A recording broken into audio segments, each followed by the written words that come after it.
حضرت امام محمد بن حنبل کا دربار لگا ہے. ایک خاتون پردے میں سمٹی ہوئی مسئلہ پوچھنے آئی. حضرت ایک مسئلہ پوچھنا پوچھئے. کہا کہ میں سوت کاٹتی ہوں، دن کو بھی کاٹتی ہوں اور رات کو بھی. جب چاندنی راتیں ہوتی ہیں تو میں رات کو سوت کاٹتی ہوں، لیکن دن کا سوت اور رات کا سوت الگ الگ ہوتا ہے.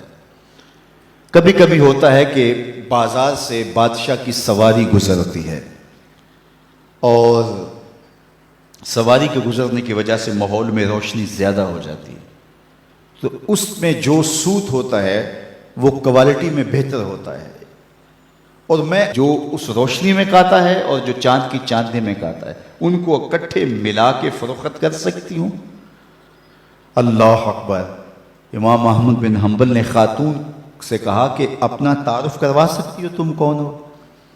اس خاتون نے کہا سائل کی ذات نہیں پوچھی جاتی، آپ مفتی ہیں فتویٰ دیجئے.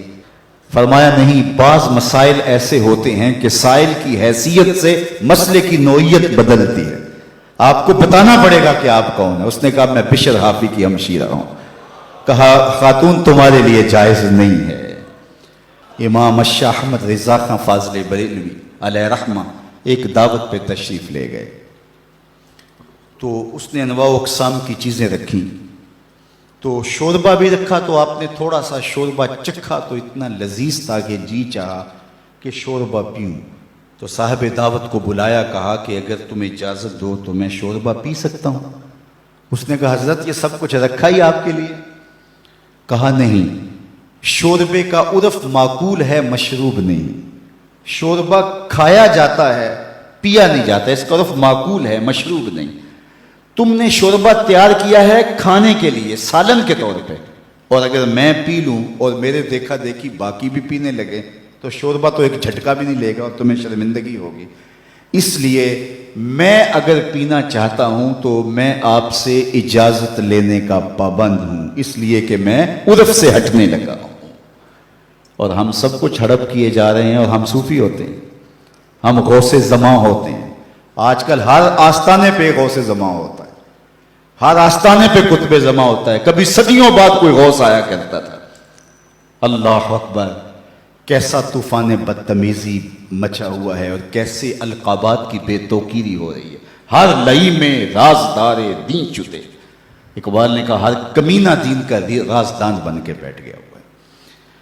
تو یہ ہے ہمارے بزرگوں کی احتیاطیں، یہ طریقت کا مزاج ہے. علامہ اقبال نے ایک جگہ لکھا ہے کہ جب تصوف فلسفہ بننا چاہتا ہے تو فقیر کی روح اس سے بغاوت کرتی ہے، اور اگر تصوف رہے تو کون تصوف کا ماننے والا نہیں ہوگا. آج گلی گلی جو صوفیاء اور اولیاء اور تصوف کے خلاف لوگ بولتے ہیں، انہوں نے جو تصوف دیکھا ہے انہیں بولنا چاہیے. اگر حاتم الصم کا تصور پیش کیا جائے، اگر احمد بن حنبل کا تصوف پیش کیا جائے، اگر اعلی حضرت کا تصوف پیش کیا جائے تو وہ کہیں گے اس تصوف پہ تو ہماری جان بھی قربان. تو یہ تصوف کی حقیقی روح ہے، یہ تصوف کا حقیقی رنگ ہے. لوگوں کو اذیت میں مبتلا نہ کیا جائے، لوگوں کو تکلیف میں مبتلا نہ کیا جائے، لوگوں کو راحت پہنچائی جائے.